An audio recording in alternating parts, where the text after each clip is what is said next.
आज जो देश के हालात है, देश में एक ऐसी पार्टी सत्ता में है जो लगातार समाज के अंदर नफरत पैदा कर रही है धर्म के आधार पर और जाति के आधार पर। और वो देश की सारी जांच एजेंसियां, income tax, enforcement directorate, CBI आदि का इस्तेमाल विधायकों को डराने में, तोड़ने में, पार्टियों को तोड़ने में कर रही है। और अभी एक ऐसा चौंकाने वाला आंकड़ा आया, ऐसी 30 बड़ी कंपनियां हैं जिनके खिलाफ सीबीआई, इनकम टैक्स और ईडी ने जांच शुरू की और उसके बाद उन 30 कंपनियों ने 335 करोड़ चंदा बीजेपी को दिया। ये बेसिकली एक्सटॉर्शन है। क्या भारत के सरकार ने इनकम टैक्स को, ईडी को और सीबीआई को क्या अब ये जिम्मेदारी दे दी है कि वो वसूली शुरू कर दें बीजेपी के लिए, या और साथ में ये भी दे दी है कि पूरी जितनी भी देश में पार्टी विपक्ष की चल रही है उनको सबको तोड़ के और अपने साथ में जोड़ लें?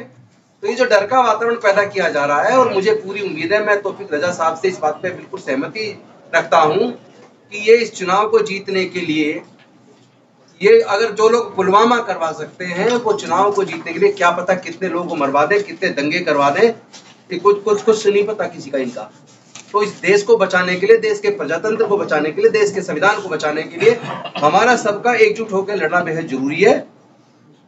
और विजय माल्या खुद बीजेपी को 37 करोड़ रुपए बकायदा चेक से दे के भाग गया। तो इनके जो लोग हैं जिन्होंने देश का पैसा लूटा है और उसके बाद फिर देश को पूरी तरह बर्बाद करने वाली सरकार, वो इस भरोसे में, उसको इतना भरोसा कैसे है कि पिछली बार का 300 पार तो 300 पार आ गई, अब वो कह रहा है 400 पार। अरे तुम कह दो ना कि 543 सीट है, 543 की सारी जीत जाओगे, क्योंकि हमें तो पता है ये भरोसा आपके अंदर ईवीएम से आता है।